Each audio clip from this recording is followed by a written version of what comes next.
Hey everybody, in this video I'm going to talk about Botim free call and screen sharing.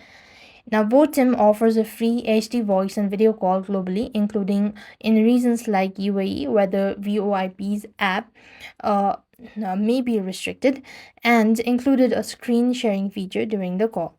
What you want to do is basically open the Botim app onto your device. Make sure that you already have an account and that you are logged in.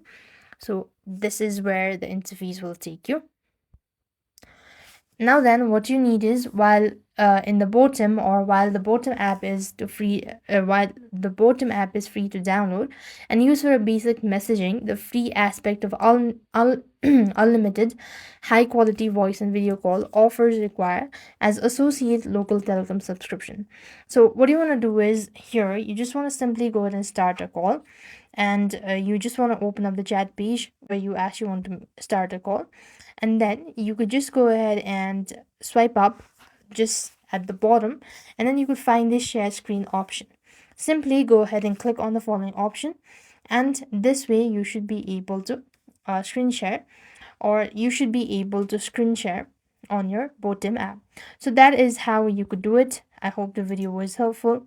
Make sure to like, share, and subscribe. Thank you for watching. See you in the next video.